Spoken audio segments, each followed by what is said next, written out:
Hello mga Tweetpeats! New episode tayo ngayon dito sa Beyond Candid. Siyempre, katatapos lang ng Ash Wednesday. Ibig sabihin, hudyat na ito ng simula ng Kwaresma. At dahil dyan, isang special episode tayo ngayon. Ipapakita ko sa inyo ang iba't ibang mga processional dresses ng aming imahe na si Santa Maria ng Betania. Dito lamang yan sa Beyond Candid.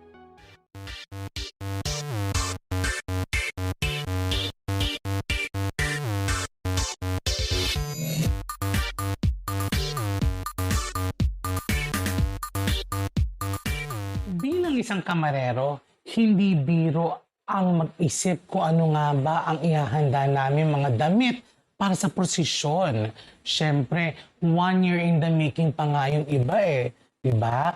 Naghahanap kami ng tela magaganda, lahat ng mga designs ng damit na pwede namin gawin. Nire-research namin yan. At kung ako ang tatanungin, after pa nga ng prosesyon, meron na kami mga ideas. That's the reason why kung bakit nagdo-document ako ng mga pictures ng prosesyon or di kaya nagvi-video ako para magkaroon ako ng mga ideas sa mga imahe na mga nakikita ko.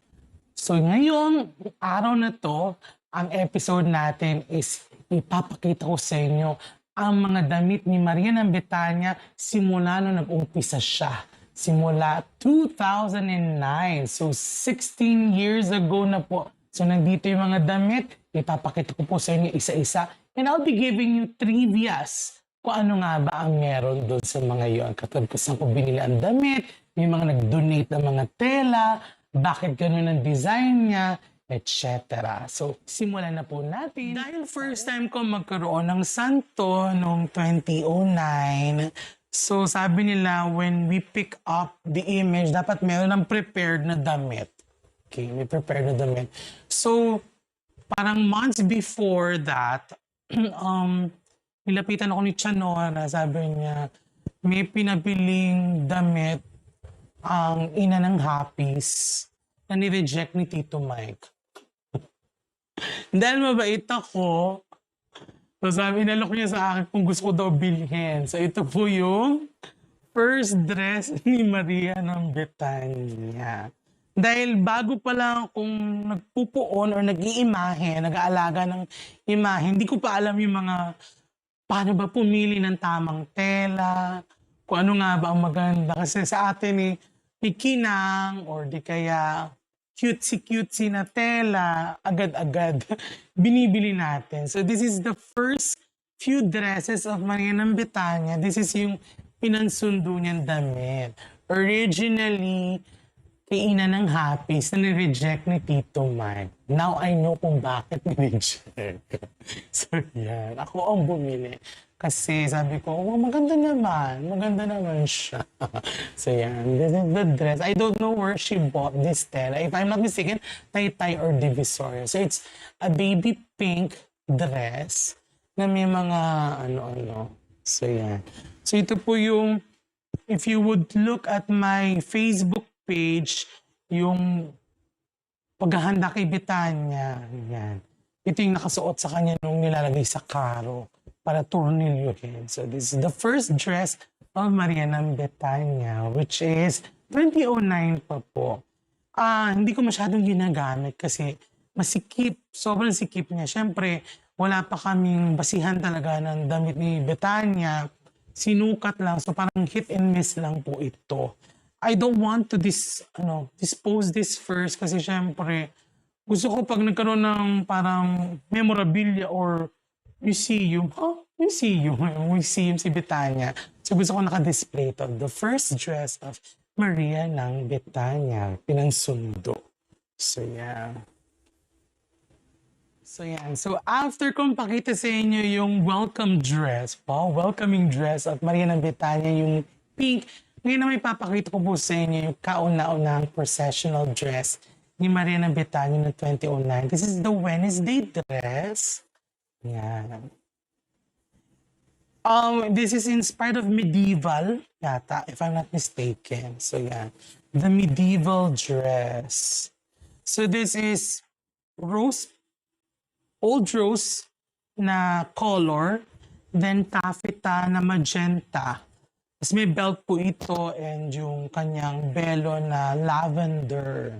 So yan. So gusto ni Tito Mike na gawing simple lamang kasi nga daw parang um, he wanted the character of Marian of Bethany na very simple, na servant po siya.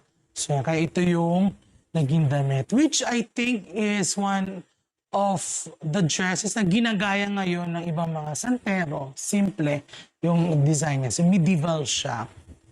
So, yeah. So I bought this tela in Mega Mall sa telahan sa baba. Yeah, may print siya ng roses. And then this taffeta silk na ginawang apron. I bought this, if I'm not mistaken, sa it's either Fabric Warehouse or sa may Carolinas in Mega Mall. Then I bought this also in Carolinas. Gusto niya may ganyan. So ito yung kilalang kay Mariana Betania na working clothes na may wimple siya na napakalaki. Tapos, yun, may belo. So, yeah, working clothes. So, this is the first processional dress of Mariana Betania. Hindi siya wow factor. Dahil first time ko kailangan ko sumunod kung anong ibigay sa amin ni boss. Tito Mike. Hello, Tito Mike. Shout out. So yan, the working clothes of Mary of Bethany. So yan. So hindi pa ako marunong pumili. Makikita nyo yung evolution of the dresses ni Mary of Bethany. So after kong pakiting working clothes ng 2009 Wednesday procession, ngayon naman yung Good Friday. So dahil first time ko sa procession and Good Friday, sabi ko parang ayoko ng black, total black. So yan, sabi ko I want to pay homage kay Lola na who passed away noong 2007. Then because she is CWL, naging CWL president siya dito sa Morong Rizal, as diocesan CWL here in Antipolo, and naging diocesan president din yata sa Manila. So yan, ito yung kinuha ko na inspiration. So it's magenta and navy blue or midnight blue na damit. So ang ganda niya. So this is a moire. So yan, moire po. May parang printed siya sa tela. Sabi Tito Mike, bihirang-bihira ka na makakita ng mga gantong tela, moire. I bought this sa Mega Mall, itong moire na to. Sa baba, hindi ko maalala yung name ng store. If I'm not mistaken, wala na siya. So nakita ko siya, there are different colors. May blue, ito may magenta, tas may red. So sabi ko, ito na lang magenta ang pinili ko. So yan, ilalapit ko po. Yan, so this is moire. So this is familiar na tela. This is also seen sa mga ng cardinal or kay Pope. Yan, yung mga ganyan. Yung nasa nila, sa waist nila. So ganyan, moire. This is a moire. Then afterwards, ito pong telang to, hindi ko alam kung ano to, satin yata, pero bagsak na tela. Pero nagustuhan ko lang siya. So, blue. So bagay naman siya. Yung tip niyan. Dahil wala pang trimmings dati. Sabi Tito Mike, sige, bigyan kita ng tip. You can use yung pang decor ng Christmas tree, yung ribbon dun sa yun po, ribbon. Kulang siya. So yan, meron sa cuffs, tas meron din po sa laylayan ng damit. Dahil kulang ang nabili ko, dahil hindi ko pa alam kung anong exact measurement o gaano karami ang bibilhin, may nakita siya kay Tita Mona. So ito, binigyan siya ni Tita Mona. Ginamit ko po. So thank you very much, Tita Mona. So yan. So ito yung Christmas decor niyo po. Nagamit po. So yan. So the first few dresses of Mariana Betania sa kanyang procession was made by Chanora Trinidad. Hello po, Chanora. Shout out sa yan po. So moire and navy blue. So this is used 2009 na procession Good Friday. Pakita ko po is in 2011. If you're asking, bakit walang 2010? Hindi po kami sumali sa procession ng 2010 dahil namatay po ang lolo ko ng Holy Monday. Yan. Holy Monday? Holy Tuesday. Holy Tuesday, sorry. Holy Tuesday. So everything was prepared already. I was working in WNS and pauwi na kami to prepare for Wednesday procession. And namatay siya Tuesday night, Holy Tuesday.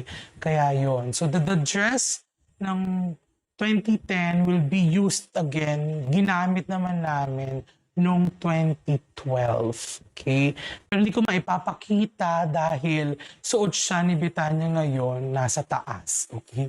So ngayon, sa 2011 na dress, I want to pay homage to my alma mater, University of Santo Tomas, UST, who is celebrating 400 years. 400 years. Dahil dyan, gusto ko magkaroon ng colors of UST yung damit. With yellow, gold, blue, and white. So, ganon. Kaya ito lumabas. So, yeah. So, this is the first time na medyo popping colors po siya sa na sinuot for procession. So, yan. We have the magenta na panloob. Then, afterwards, yan. Meron tayong pinatong na taffeta na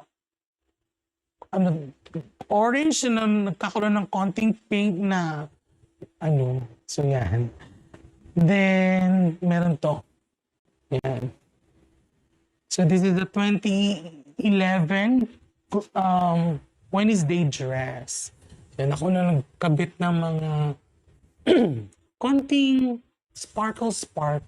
Kasi syempre, yan. Maganda rin yung sparkle. So what's paparepair ko po to kay Kuya James kasi yan, medyo natatastas dahil medyo mainit sa taas. Bibitak-bitak yung damit. Pero this is one of my favorite dresses. Naging iconic din po siya here. And yan. Parang siya Mongolian actually.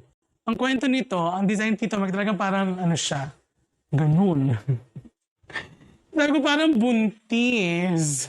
Parang siyang buntis. So, nung ginawa namin ni James, we, put perdible para magkaroon ng cut siya dito. Pero nung nakita yung Tito Mac, hindi yan ang design ko. Ang design ko parang ganun. Mongolian po siya. So, yan. So, soon. Baka diba? And, ginamit ko rin po ito sa, tawag doon? During the pandemic, yung dungaw, yan.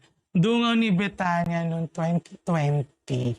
Nakadungaw siya dito sa bandang labas namin. Ito po ang suot niya. The veil here is color yellow na, belong. So there, this is the dress of Mary of Bethany, 2011, to pay homage for UST's 400. So yan, medyo nasisira na po siya. I-restore na lang po. What? Restore? So, Good Friday dress ni Betania noong 2011. Like what I've mentioned, paying homage for the 400 years of UST. So ito po siya.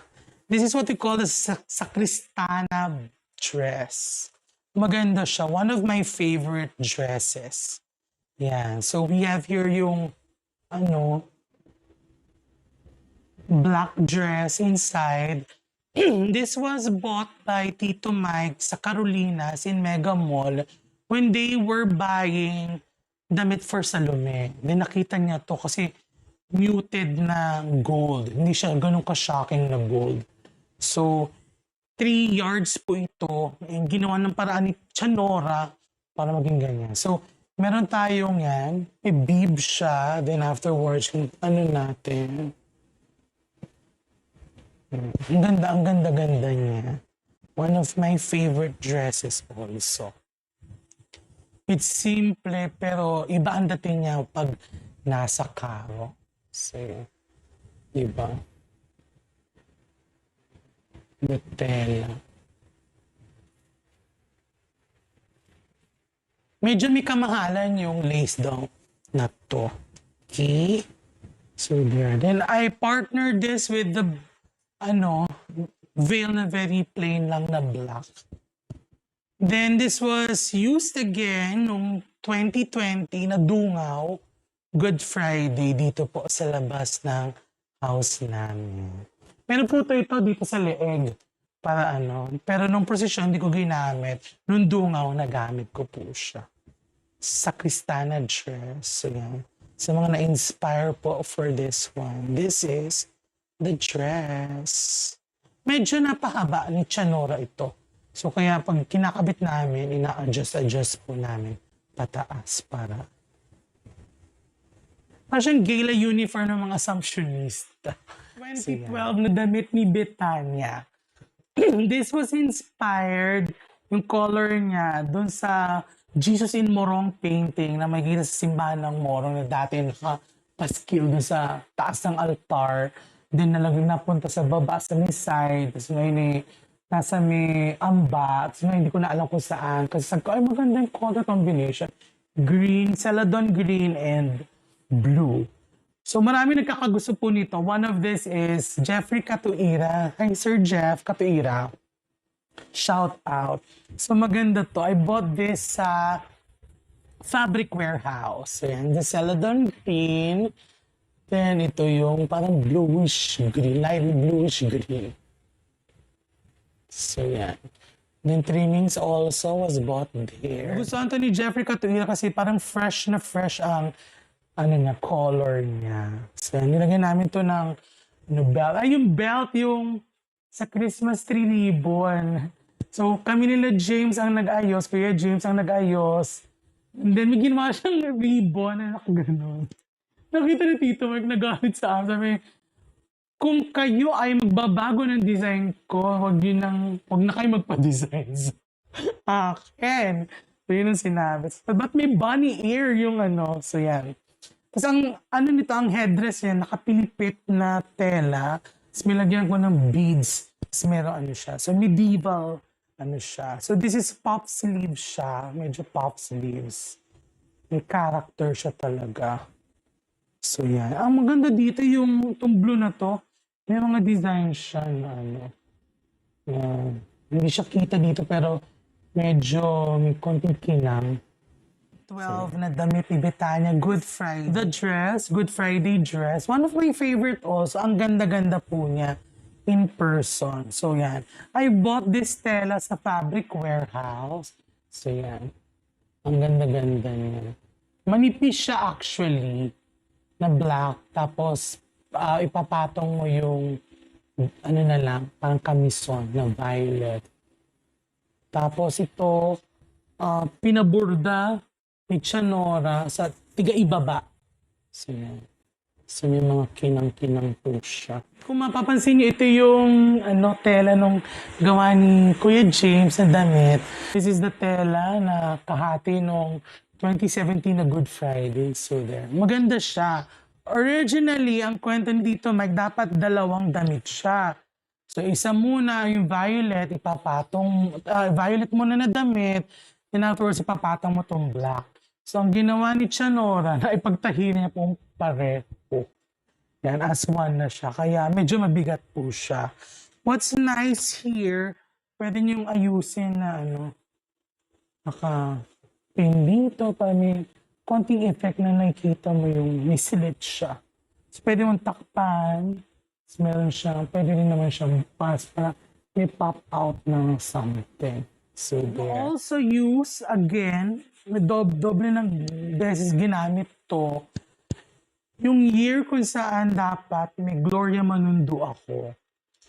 Yung Gloria Manundo ko, hindi dumating days before the procession, which is, na-promise niya dapat gano'n. So, mamaya, pupunta natin kung anong year po yan. So anyway, hindi po dumating yung Gloria Manundo kong damit, kaya ito po ang pinaulit ko. Hindi ko siya binuksan. Yung unang labas natin dito, kita yung violet. Then, nung pangalawa, clinose ko na lang po siya para hindi malaman ng mga matanglawin nating mga tigasubaybay ng mga damit ni Betania. Then, what's nice also here, meron din pong ginawa si Tito Mike na collar. Yan, the collar, lalagay mo sa leeg, yung veil para nakaano po siya, nakaganon. So, yan. So, during the first labas, wala po siyang color. Nung nilabas ko, dahil walang Gloria Manundong lumabas na burda, ito, nilagyan ko. So, taran! So, 2013 yung suot ni Betania na damit na color blue, which is originally 2010. So, hindi ko po mapapakita dahil suot po niya ngayon. Nasa taas po siya for the altar, sa altar. Ito na lang Good Friday dress. So yan, ang ganda ng nabili kong black na taffeta silk dito. Medyo may kakapalan siya. Ang ganda ng design ni Tito Mike dito. So ito yung ganyan, tapos meron pa naka-drape na silver.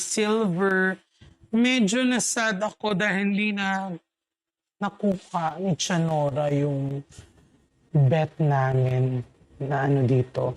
So ang kapartner nito is deep gray or silverish na taffeta na dapat ay nakadrape lang siya. Pero ang ginawa ni Chanora is plinid niya tapos kinabit. So kakabit mo siyang gano'n. So hindi ko siya mapakita ngayon nasa taas. Hagilapin ko pa. So yun. So anyway, this is the dress. Ang ganda nito. I bought this in Carolina. Is itong design na to. Ipa-plancha lang siya pero hindi namin plinansya. Ang ginawa is tinahi na lang siya. Okay, then of course, trimming also is Carolina Herrera. Carolinas din. So yan. Kasi ang design talaga niya is dito, tas meron dito sa side, hanggang dito, tas nakaalampay na tela. So yan. So yun. So ito yun. Damit. So makinang siya. 2014, yan ba? Ito lamang po, 2014. Tapos, may taffeta siya na color orange na two-tone. Ginawa kong balabals. Kaya gusto ko maging Hebrew-Hebrewan siya for this one. I forgot kung I bought this in, Divisoria. Cute siya. Maganda ang yun. So, there. Then, ang siya, hindi siya yung malaking bolga na, na palda kasi kulang daw yung Kaya medyo hapit siya for Betania. Pero nagawa ko naman ng paraan. So, simple lamang siya pero nakalagay siya ng balabal. Ako lang naglagay. Dito nga yung year na hindi ako design kay Tito Mike. Along with yung Good Friday dress. So, yan. Dahil ayaw ko pa-design kay Tito Mike noong 2014. So, ito po yung Good Friday dress niya. Ang ganda ng napili kong tela here. So, this is the tela. Ang ganda niya. So, yun. Black, tas meron siyang So, there. Then, pinartner ko dito sa hindi ko alam kung anong tela to, pero nagbabagong anyo siya. Para siyang gold dito sa camera, pero grayish, bluish, violet-ish siya. Okay? So, papaayos ko kasi medyo nabutas siya. So, yan, ganyan po, kasimple lamang po yan. So, there. This is the first time na wala magagayak sa akin ng flowers. Kaya si Paquito, Cagayan, hi! So there, shout out kay Paquito. Siya ang nag-ayos kay Betania, and dito siya humiling. Ito yung after niya magayak, may tumawag sa kanya na papupuntay na siya sa Indonesia. So doon siya nag-work as a teacher sa Indonesia. So this is the Good Friday dress 2014 ni Betania, which is ako lang ang nag-isip. Doon naman kay Chanora, tas ginawa niya. So, ang ganda ng tela. Siguro I could use this also soon kung saan man pwedeng gamitin siya. So yan. So, consecutive years, 2 consecutive years, if I'm not mistaken, 2014, 2015, hindi ako nagpa-design kay Tito Mike. So yan. So, sabi ko, let me try na ako ang So, 2014, so yun nga, bala-bala-bala. Ang gusto ko din, Hebrew dito. So, I gave Chanora instruction on what to do. So, ito po. The dress, this is the dress. This is orange na taffeta. Ay, nasa naman? Ito, nandito pala. Taffeta orange. Tapos, binalabal ko siya ng parang, ah, rainbow na ethnic din. So, yan, nakaano siya. Nakabalot siya na gano'n. Tapos, with belt na gold. So, yan. Ganun lang po kasimple. So, ulitin ko, 2014, 2015, medyo hindi ganun ka. Pero may mga nakagusto pa rin ng mga designs ko. So, there. 2015. 3 consecutive years pala ako hindi nagpa-design kay Tito Mine. Yung kung ano mga maisip ko na lang. Kaya kung mapapansin nyo, overcoat or di kaya simpleng ano lang, konting-konting mga alaalampay. So, wala pa si Puroy dito, wala pa si Puroy, kaya wala pang nakakatulong sa kung paano gawin yung mga ganong-ganong technique ni Tito Mike. So, yan. So, this is the 2016 dress. So, I bought this in Divisoria. Tapos ito, hindi ko alam kung Divisoria din. This is donated by Ma'am Lalaine Toriado. Thank you very much, Ma'am Lalaine Toriado. So, ito po yung kanyang donated na tela. She gave money, tapos ito po yung pinambili ko ng damit. So, yan. Simple lamang po. Overcoat, tas yan. Diba? Brocade and pink. So, ilapit natin para makita nyo. Fit naman. Actually, ang original is ito dapat. Yan. This is supposed to be the dress, yung lighter color. Eh, hindi ko alam kung nakalimutan ni Chanora, kaya ito naging color, medyo dark. Kasi ito yung medyo peachy siya. So, maganda sana. Pero anyway, nagawa na. So, there. And ito yung maganda rin to, two-tone siya. Damit, 2015. Damit of Betania, Wednesday. Ko lang din, overcoat, tapos may belt lamang po siya. So, medyo, 3 years na to, medyo, parang, wala akong makatulong, kaya, ginawa ko lang ng paraan kung paano maisalba ang Holy Week. Pailabas lang. So yun. Pero wag niyo pong gagawin yun na hindi po pwede yun. Dapat talaga pinag-iisipan yung mabuti kung paano pagandahin. Pero syempre there would come a time na minsan mawala ka na inspirasyon or what. So yeah. 2016. So ito na nga ang 2016 Good Friday dress. So sabi ng mga tiga Bulacan, try mo ang magpaburda. Sabi ko, magkano naman po ang burda? Kaya mo yan. Okay? So my friend Mark Litao introduced me to Gloria Monundo, who is known for doing burda ng mga damitang poon, santo.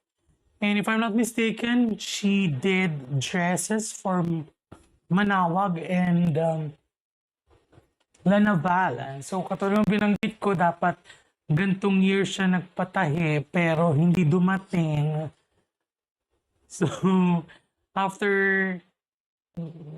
the next year, tsaka palang dumating. That year also, James was supposed to dress her dressing burda kasi alam ni James, he was here when Gloria Monundo delivered the dress and inalam niya kung paano mga pwedeng gawin. The problem is si James that time was also a director of Sinakulo. So medyo puyat. Ilang beses ko tinawagan, hindi sumasagot. So therefore, ako lang ang nagbihis. Plus the fact na natawagan ko si Kuya Pat, shout out kay Kuya Pat. So kaming dalawa nagbihis, kaya hindi maganda ang kinalabasan ng damit. So ito po yung burda. So yan. Ang press release ko kay Kuya James, yan. Ang press release ko is 90,000 ang burda. Synthetic lang po siya, hindi po siya totoong gold. So yan, tingnan nyo ang detail ng with yan, yung mga ganyan-ganyan pa pong rhinestones. Kaya nung pinoposition siya, talagang bongga. Okay? So yan, ito yung sleeves. Sleeves. And syempre yung paldo. The paldo. So there, yan. Ang ganda-ganda po niya. There. Let's make it na. Sige, kita niyo naman, di ba? Ang ganda-ganda. So dahil dyan, even though na inano ako, binitin, forgiven na si Aling Gloria dahil maganda naman ang pinagawa. So, nachismis ako. Nachismis ako ng isang kakilala ko na ang sabi ay hiniram lang ang damit ni Betania. Oh, ako manghihiram ng damit. Never. Hindi rin ako magpapaka-social climber na umiram ng burdadong damit. Diba? All of the dresses of Betania, lahat po yung wala pong hiram, lahat po yan ni sarili kong pagod para maibigay sa kanya. So, yan Hindi po. Maganda ang pagkakasuot niya, medyo maluwag. So, ito po yung picture. Yan po. Napagkamalan na hiniram ko lamang po ang damit na burdang two-toned gold. May darker gold, meron po siyang lighter gold. So, yan po. The Gloria Manundo. The very controversial, sabi nga ni James, grabe ka, pati matanda, namura mo, napagalitan mo. Kasi naman, binitin ako. Diba? Usapang matino, ganon, pero hindi man lang nagpaparamdam. Pero yan, forgiven naman siya kasi napakaganda nung kinalabasan, nung niladlad na po niya itong damit. So yan, Gloria Manundo, damit. So this was, 3 beses ko na po nagamit siya. Procession ng 2016, Good Friday, and afterwards, ginamit ko siya sa pabasa, which was dinamitan na ni James. Then, nung pinaltan yung mukha ni Betania ng 2018, 2019, pinasuot ko, chinek ko na kung maganda ba ang kalalabasan. Kaya, maganda naman, in all fair. First time na magkaroon ng burdado dito sa Morong. So, hindi namin alam kung paano ba. Apakahirap pala niyang ibihis. Why? Para siyang, ayusin mo. So, una muna ito yung vest. It's either, ito muna. Vest muna. Then, after the vest, tsaka mo lalagyan itong dami, itong sleeves niya. Then, after the sleeves, yung palda niya. So, mas maganda, usually tinatahit, tapos afterwards tatanggalin mo. Ang hirap niya kasi medyo may katigasan. Yan, matigas siya. So, pero tingnan niyo naman ang gawa, napakaganda. Nabitin lang po ako. So, kung kailan ko po ulit gagamitin ito, abangan niyo na lamang po. Kasi ayoko yung sasabihin na, ay, paulit-ulit naman ang damit. Yeah. So there, the Gloria Manundo dress. Ayan. So after the 2017, 2018, pina-incarna ko si Mariana Betania. Binago ang mukha niya, inayos yung kiling, yung itsura. Dinala namin siya kay Mang Dodong, Mang Beto Panganiban. Shout out kay Sir Beto Panganiban. So ang damit natin for that year is gusto ko simple lamang, Roman na parang Roman character siya. So this is magenta and pink. Kung mapapansin nyo, I want to have a touch of pink kay Betania kasi parang I believe na siya ay yung pinakabatang kapatid ng Betania siblings kaya gusto ko may konting pink siya. So there. So this is the Roman clothes of Betania. Sinagyan ng belt na gold siya. The problem is, kung mapapansin nyo, siya, medyo plain. Nakabihis na siya actually, plain siya. Then sabi ko, James, help, parang plain ang damit. So to the rescue ngayon si Friendship, si James, nilagyan niya ng mga accessories dito. Naglagay siya ng mga trimmings, sa mga, what do you call this, yung mga stones. So, pag precision or pag inaayusan, tsaka pa lang namin nilalagay. So, yan. So, pag procession, nag-iibang anyo siya. So, this is the meat for 2018. The new face of Betania. So, yan. Gusto ko simple lamang po. This year din po, yung Good Friday niya is yung burda ang pinasuot ko. So, yan. Kasi gusto ko i-check na kung may emotion ba siya, kung magkakaroon ng kakaibang aura. And oo, nagkaroon ng kakaibang aura. Okay? So, sa morong kasi alam niyo naman, pag paakyat ng simbahan, mahirap. Higitin mo. Pag pababa, maganda pag-glide siya. So, nung paakyat kami simbahan, nakita ko si Kuya Jello, nandun siya nakaabang. Kasi, yun yung kumbaga gulatan kung ano mga suot ng santo pag prosesyon. Unti-unti kang dumadating. Nandun si Kuya Jello, sabi niya, lumaban ka ng patas. Tumatak sa isip ko, okay, lalaban na lang ako ng patas. Shoutout kay Kuya Jello de Leon. So, sila yung may-ari ng Juana dito sa Morong Rizal. So, yan. The 2018 damit. So, yun, nilalagyan po ng accessories, the belt, na gold, na glitter-glitter, Christmas ribbon lang po siya. Then, mga trimmings from James Masaho dito. May nakalagay po dito. Next on, Beyond Candid. Part 2 sa mga damit ni Maria ng Betania.